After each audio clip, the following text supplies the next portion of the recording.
Assalamualaikum warahmatullahi wabarakatuh. Hai, selamat sore Sobat Bisumapan. Apa kabarnya? Semoga senantiasa dalam keadaan sehat ya. Senang rasanya saya Suci Februanti kembali hadir dalam program Digitox Bisumapan. Bincang sore tentang masa depan kali ini di episode ke-71. Sobat Bisumapan, setiap orang tua pastinya akan memberikan pendidikan yang terbaik bagi sang buah hati.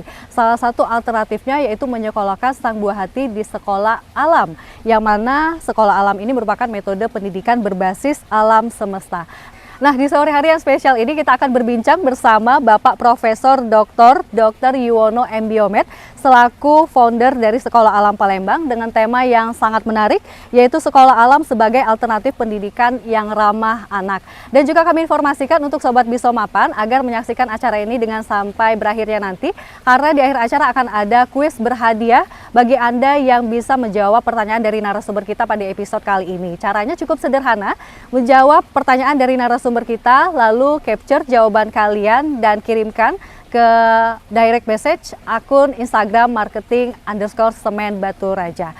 Tentunya program Digitox Bisumapan ini merupakan persembahan dari Semen Batu Raja, yang mana Semen Batu Raja selain bisa kalian dapatkan di toko-toko bangunan terdekat, bisa kalian dapatkan di official store marketplace Tokopedia. So, jangan kemana-mana, tetap bersama kami di Bisumapan, bincang sore tentang masa depan.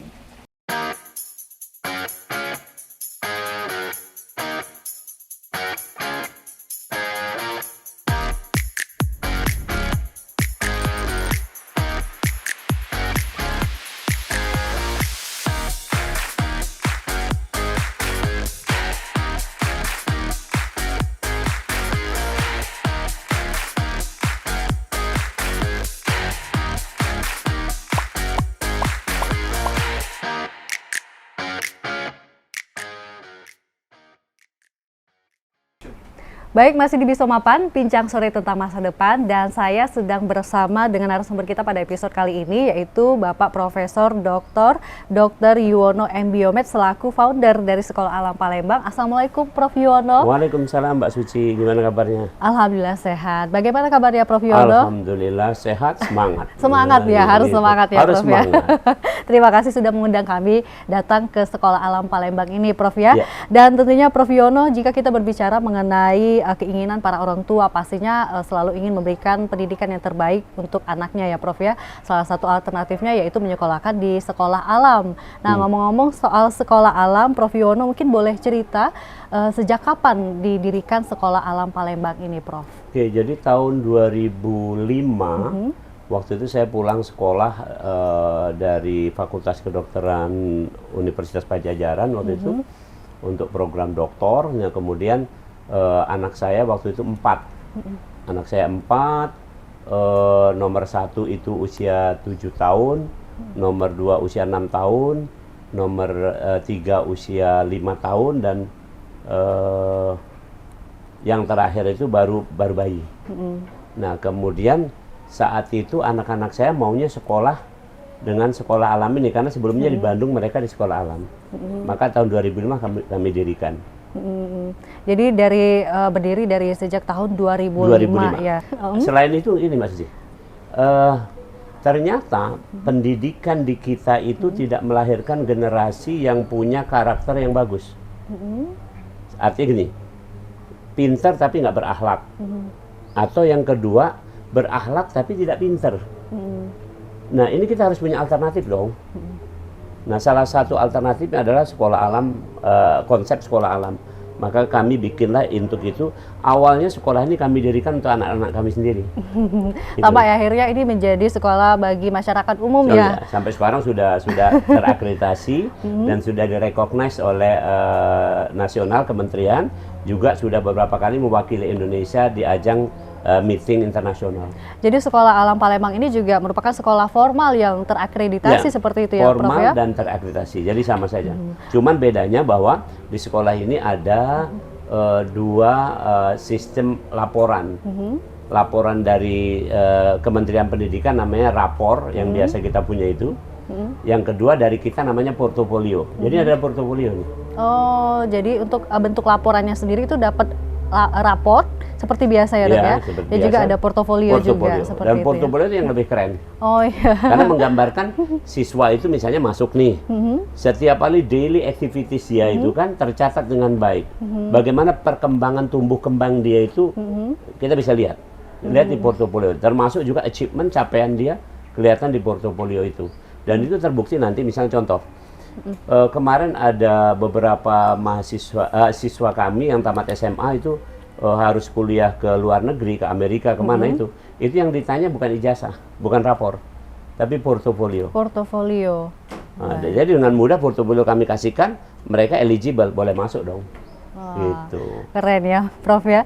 Dan tentunya ini kalau untuk jenjang pendidikan yang ada di Sekolah Alam Palembang ini sendiri seperti apa Prof? Oke, jadi Sekolah Alam punya filosofi bahwa kita ini tumbuh bersama alam, tumbuh bersama keadaan yang alami ini. Jadi kalau itu jenjangnya harus dari bawah, mulai dari bawah, dari paling awal. Yang paling bagus nyekolahkan anak ke sini itu mulai dari awal sampai SMA gitu ya. Iya. Jangan diputus-putus, tapi jangan masuk di tengah jalan. Gitu. Iya. Jangan masuk waktu SMA saja. Jadi karena itu kami sebenarnya udah mengkonsep jenjangnya mulai dari daycare.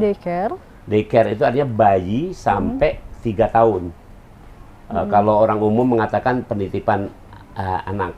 Ya, tapi sini kan sementara ini daycare kami belum fasilitas sudah kami bangun, tetapi sekarang kami peruntukkan untuk anak guru dan anak-anak karyawan sini. Oke, terus kemudian yang sudah established sekarang adalah playgroup. Kemudian TK, kemudian SD, SMP, SMA. Jadi ke depan juga bakal ada jenjang daycare tadi ya dok ya. Daycare Untuk umum juga nanti ke depannya Prof? Untuk umum. Yang sekarang jadi ini Mbak masih Suci mau ini boleh sini. boleh ya. Sebelum Boleh. berangkat ke kantor Ya, itu menitipkan anak ke sini dulu ya. Jadi sekarang bukan sekedar penitipan, tapi di sini mendapatkan space yang bagus, pemandangan yang bagus, oksigen yang bagus. Betul. Kemudian dia mendengar banyak hal-hal yang bagus di sini, sehingga dia akan tumbuh dengan keren dong. Iya, Gitu. dan menyatu dengan alam tentunya Menyatu ya Prof dengan ya. alam. Jadi memang ada jenjang daycare tadi, Ya. ada playgroup juga, TK, SD, SMP, SMA. Untuk masing-masing jenjang itu sendiri kelasnya itu ada berapa banyak Prof? Jadi begini, satu kelas kita pakai sistem namanya tutorial. Tutorial itu maksimal adalah kita adalah 24 siswa untuk 2 grup. Jadi kalau satu grup berarti 12 orang. Jadi satu kelas itu konsepnya 12 orang. Oh, 12 orang. 12 orang. Dengan satu guru. Nama gurunya di sini bukan guru, tapi fasilitator. Fasilitator. Ya. Kalau bahasa kita orang dewasa kerennya mentor. Jadi, kenapa? Karena dia harus memfasilitasi tumbuh kembang anak. Kalau guru kan kesannya cuma ngajarin nih. Tapi kalau ini enggak, dia harus mendampingi. Tumbuh kembang anak itu dia harus menjaga, kemudian dia harus mampu untuk menstimuli anak-anak ini supaya tumbuh kembang dengan baik dan sebagainya. Jadi berat nih guru di sini yang fasilitator ini ya. Jadi kira-kira satu kelas itu 12 orang rata. Kalau sudah lebih dari 12 berarti jadi dua paralel gitu ya. Nah sekarang seperti sekarang jumlah siswa kami sekitar 220 atau 230 orang seluruh jenjang tuh ya. Untuk Jadi seluruh kalau dihitung jenjang. playgroup, TKA, TKB, kemudian kelas 1 sampai kelas 12 kan berarti. Jadi 12 ditambah 3, 15. 15 kalau 230, jadi rata-rata sekitar 14 atau 12 anak per kelas.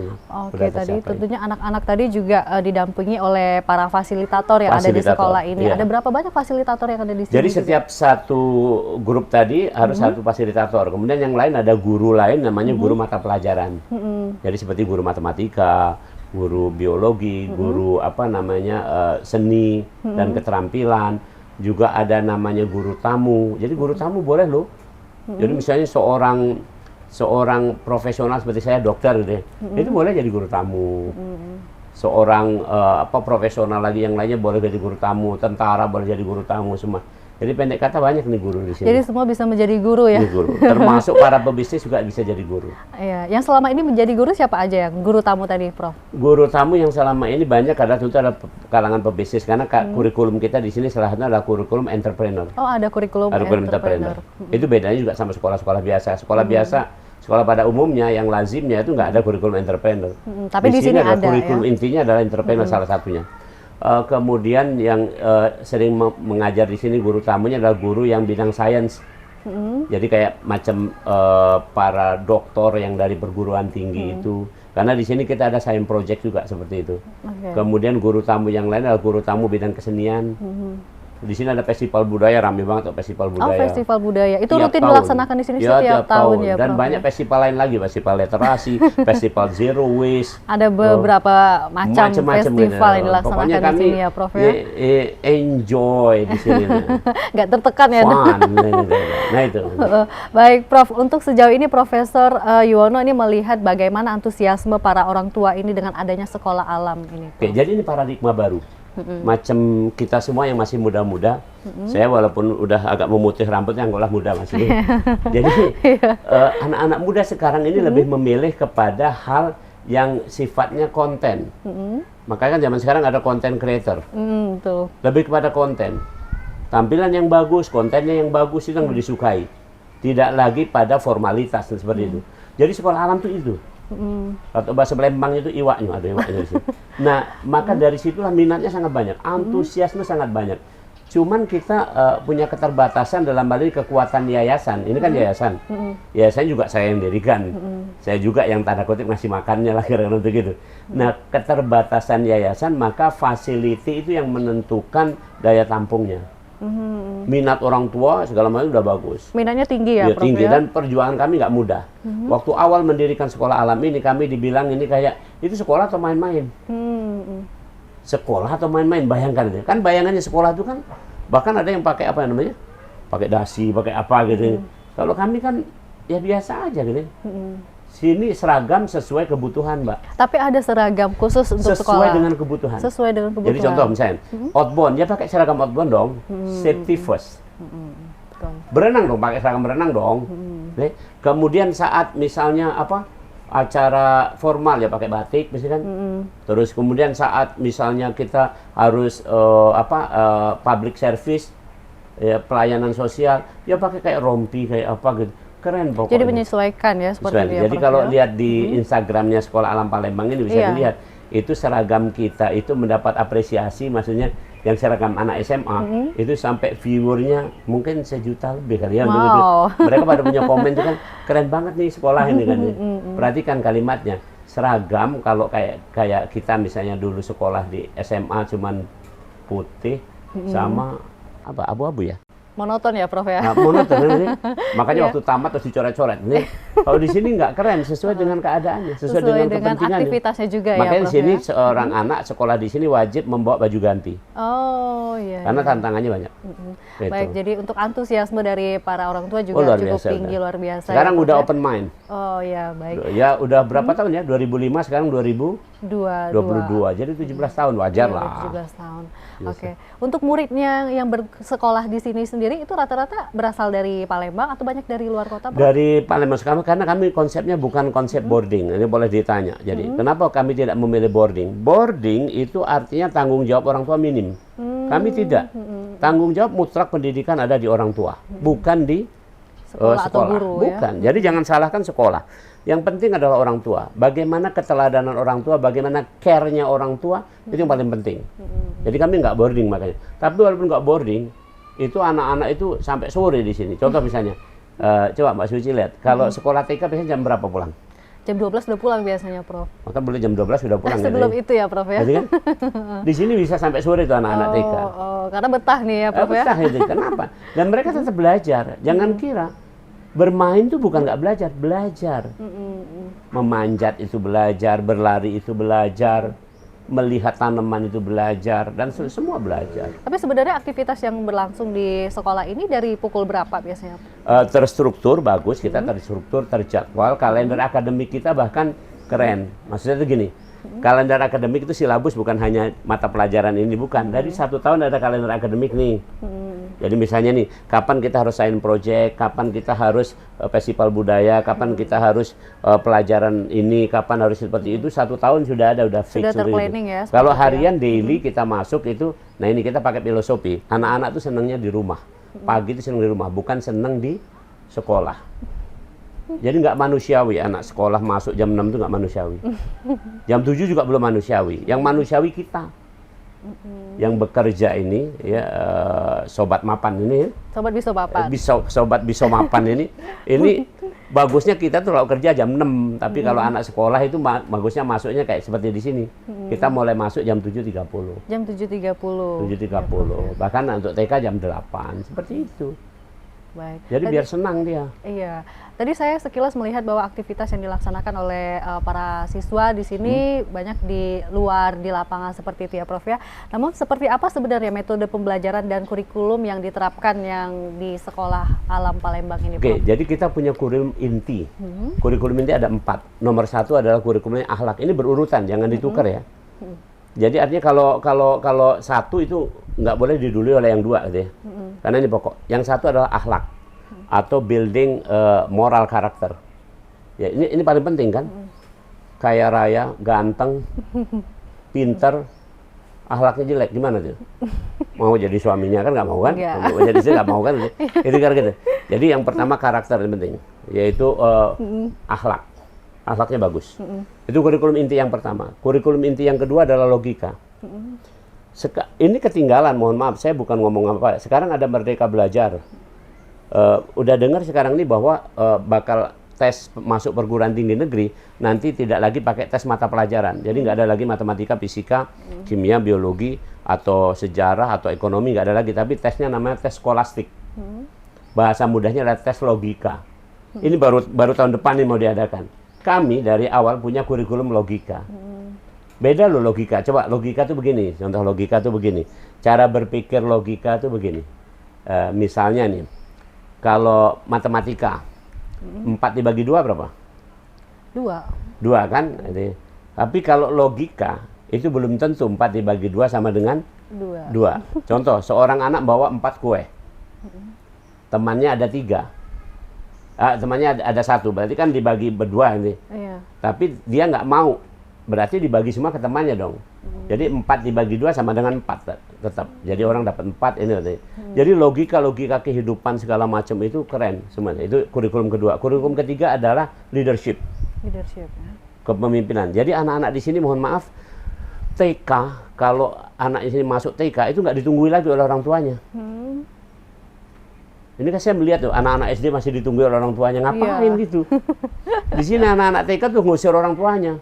Ngusir ya? Ya papi sama mami atau ayah sama ibu pulang aja lah gitu. Mau lama-lama deh di sekolah ini. Iya, mau dia lama di sini, mau bebas gitu. Dan dia bisa mengukur dirinya sendiri. Mulai dari kita latih toilet training, bagaimana dia bisa cebok sendiri segala macam. Kemandirian dari awal dilatih. Kalau udah makin besar udah makin keren. Jadi hal-hal seperti itu juga diajarkan. Itu leadership. Jadi berani tampil, berkomunikasi, berani punya fisik yang kuat, dan kemudian punya pemikiran. Yang keempat kurikulumnya entrepreneur. Karena kita tidak ingin menjadi line of worker. Kita tidak ingin tamatan sekolah ini hanya menjadi pencari kerja. Nah, jadi menjadi orang yang punya ini. Saya pikir kita semua ini udah saatnya lah gitu ya. Di Indonesia itu yang jiwa entrepreneur atau pengusaha di Indonesia itu masih di bawah 1% dari jumlah perbandingan penduduk. Amerika dan Eropa itu sudah mendekati 10%, maka jadi negara maju. Kalau kita pengennya kan kalau ada pembukaan PNS kan paling rame. Itu suatu saat nanti udah nggak boleh rame lagi kalau ada jiwa entrepreneur. Itu 4 kurikulumnya itu intinya itu. Jadi kalau itu merupakan 4 kurikulum yang diterapkan di sekolah ini ya Prof ya. Untuk metode pembelajarannya sendiri seperti metode apa, pembelajarannya adalah boleh dibilang adalah yang jelas kalau tempat indoor outdoor. Ada di dalam ruang, ada di luar ruang. Itu yang kedua, metodenya sangat variatif. Jadi kami punya 4B. Ini metodenya 4B misalkan. Satu, banyak aktivitas. Sini fully activities, sangat full aktivitas. Jadi anak kalau pulang dari sini udah satisfaction lah, puas lah gitu kan. Ya. Jadi kalau mau capek-capek lah di sini. Makanya di sini boleh dibilang ketika anak sekolah di sini nggak tertarik untuk main game, karena udah sangat puas. Banyak aktivitas. Yang kedua adalah bervariasi. Jadi prosesnya dengan banyak macam. Contoh tadi ada misalnya di sini ya, saya kasih contoh misalnya ada kurikulum akhlak misalnya diajari baca Quran, menghafal Quran, kemudian diajari sholat, diajari segala macam itu kurikulum itu. Nanti aktivitas berikutnya adalah logika. Jadi mereka diajak untuk melakukan riset sebentar ke sini, melihat tanam-tanaman diterangkan. Jadi nanti baru habis itu di library depan ini ada perpustakaan, kita lihat. Kemudian nanti aktivitas berikutnya adalah aktivitas dia kepemimpinan, ada outbound, ada olahraga, ada segala macamnya, ada harus survival ke hutan, ke gunung, segala macam, kan variasi. Kemudian juga ada entrepreneur, jelas ada market day, kemudian dia ada project bisnis. Dia makin tinggi tingkatannya, makin SMA dia harus sudah pakai mampu memanajemen bisnis. Kalau anak TK contoh misalnya yang paling mudah, anak TK dari rumah dilatih misalnya dia membuat roti tawar sama ibunya, itu bawa ke sekolah dia bawa 5, 1 dimakan dia, 4 dia jual, kan begitu. Jadi dari TK udah dikenalkan, keren. Anak SD nanam banyak tanaman di situ tadi. Itu. Baik, jadi jangan sangat variatif sekali ya kegiatan yang dilaksanakan di sekolah alam fun di sini, senang. Baik, Prof Yuwono, kita akan jeda sebentar dan kita akan ngobrol kembali, dan tetap bersama kami di Bisa Mapan Bincang Sore tentang masa depan.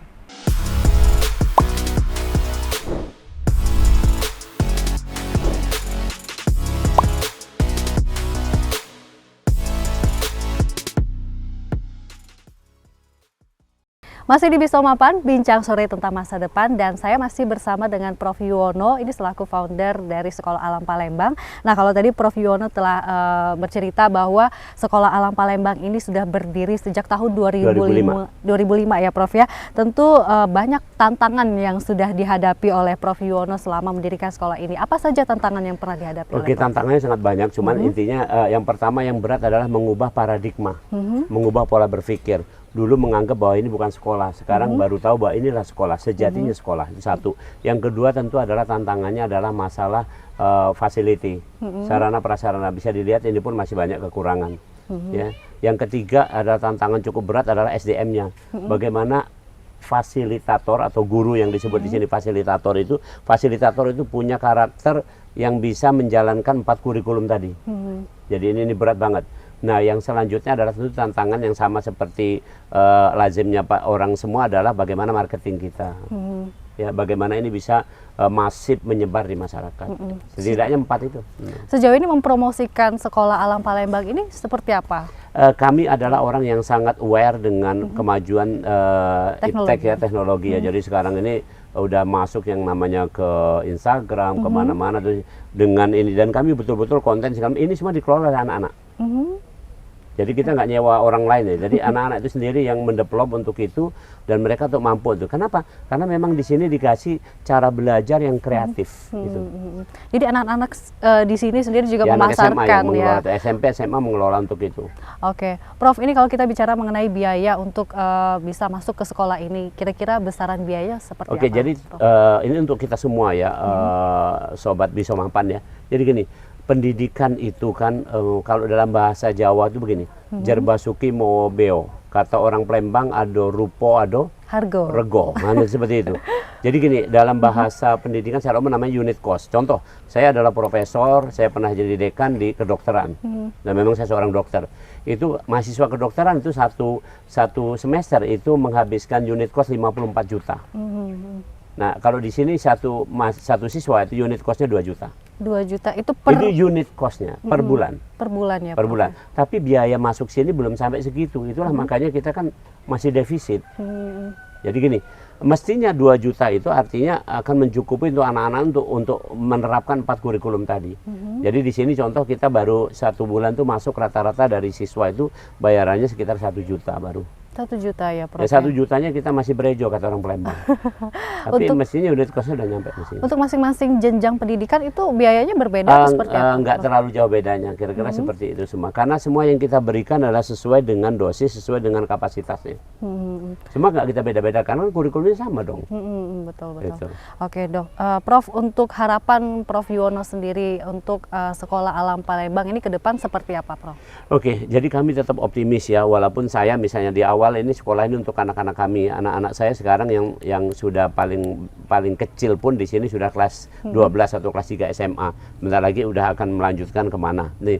Tapi saya akan mendedikasikan, istri saya yang mendirikan sekolah ini, harapan ke depan kami akan dedikasikan untuk seluruh manusia kemanusiaan.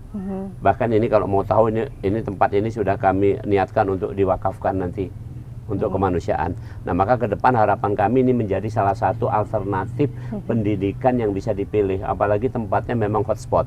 Ini adalah hotspotnya Palembang kan? Iya, 1.200 meter dari jembatan Ampera. Jadi harapan ke depan, mari sama-sama. Kalau ingin membentuk anak-anak yang berkarakter, akhlaknya bagus, logikanya keren, leadershipnya bagus, dan juga berjiwa entrepreneurship ya, jadi nggak perlu tergantung mau kerja di mana. Kalau mau kayak gitu datang ke sini, itu harapannya. Iya, betul sekali, Prof. Ini tentunya dari tayangan ini tentunya ada orang tua yang pasti tertarik untuk menyekolahkan anaknya di sekolah alam ini. Mungkin Prof Yono bisa infokan di mana lokasi dari sekolah alam ini dan juga kontak person yang bisa dihubungi jika ingin mendaftar di sekolah ini, Prof. Oke, baik. Jadi bisa dilihat nanti di sekolah ini berada di paling mudah tuh patokannya adalah stasiun LRT Polresta Jakabaring. Tampaknya stasiun itu memang dibangun untuk kami. Oke. Stasiun LRT Polresta Jakabaring. Kemudian nanti bisa dibuka di website maupun di Instagram, itu di SAPA, Sekolah Alam Palembang. Di situ lengkap ada kontak personnya. Jadi silahkan untuk dilihat seperti itu, dan lebih bagus lagi datang aja deh ke sini. Langsung datang ke biar sini enak, ya, hands Prof, on, ya? merasakan kan enak bagaimana suasana di sini. Baik, Prof Yono, tadi seperti sudah kami janjikan di awal tadi bahwa akan ada hadiah menarik bagi Sobat Bisa Mapan yang menjawab pertanyaan dari narasumber pada episode kali ini. Nah, Prof Yono silahkan memberikan pertanyaan untuk Sobat Bisa Mapan yang menyaksikan. Ya, Sobat Bisa Mapan ini ada hadiah menarik nih, bagus banget nih. Pertanyaan juga ringkas saja, ya. Sebutkan 4 kurikulum di Sekolah Alam Palembang, itu aja. Nah, itu tadi pertanyaan dari Prof Yono, yaitu sebutkan 4 kurikulum yang ada di Sekolah Alam Palembang. Itu cukup gampang ya, Prof ya, Gampang. jika disimak dari awal acara tadi ya. Dan silakan jawab pertanyaan kalian Sobat Bisa Mapan di kolom komentar. Dan terima kasih banyak Prof Yono telah mengundang kami melihat langsung kegiatan di Sekolah Alam Palembang ini. Semoga ke depan Sekolah Alam Palembang ini semakin sukses dan juga diminati oleh masyarakat. Terima kasih. Ya, terima kasih Prof, dan tentunya Sobat Bisa Mapan ini menjadi pengunjung acara kita pada episode kali ini. Dan tentunya diciptakan Sekolah Alam ini tujuannya sangat baik, yaitu agar anak-anak bisa mengenyam pendidikan berkualitas baik secara intelektual maupun secara emosional.